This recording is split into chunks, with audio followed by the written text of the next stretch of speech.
გამარჯობა, დღეს 4 ივლისია. წარმოგიდგენთ 10 ყველაზე ცნობილ ადამიანს, რომელიც ამ დღეს დაიბადა.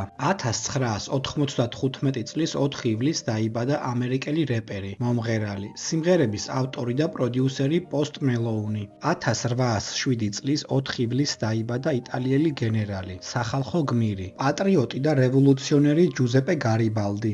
1872 წლის 4 ივლისს დაიბადა ამერიკელი პოლიტიკოსი, ამერიკის 30-ე პრეზიდენტი კალვინ კულიჯი. 1965 წლის 4 ივლისს დაიბადა ინგლისელი ფრანგი მსახიობი, რეჟისორი, დრამატურგი და მუსიკოსი ჟერარდ ვოტკინსი. 1959 წლის 4 ივლისს დაიბადა ესპანელი მსახიობი და მომღერალი ვიქტორია აბრილი. 1964 წლის 4 ივლისს დაიბადა ლიბანელი მოდის დიზაინერი ელი სააბი. 1963 წლის 4 ივლისს დაიბადა ფრანგი ყოფილი ჩოგბურთელი ანრი ლეკონტი.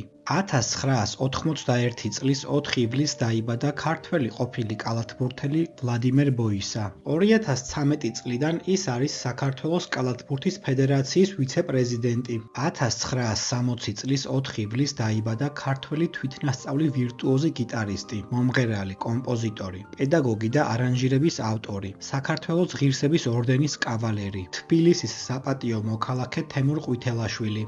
ის არის ერთ-ერთი ყველაზე განთქმული და ტიტულოვანი გიტარისტი, ყოფილი საბჭოთა კავშირის ქვეყნებში. 1987 წლის 4 ივლისს დაიბადა ქართველი ფეხბურთელი, ეროვნული ნაკრების კაპიტანი გურამ კაშია. ის ორჯერ დასახელდა საქართველოს საუკეთესო ფეხბურთელად 2012 და 2013 წლებში. გურამ კაშია კაპიტნობდა ეროვნულ ნაკრებს საქართველოს ისტორიაში პირველ ევროპის ჩემპიონატზე. დააკომენტარე შენ რომელი ცნობილი ადამიანი იცი, რომელიც ამ დღეს არის დაბადებული.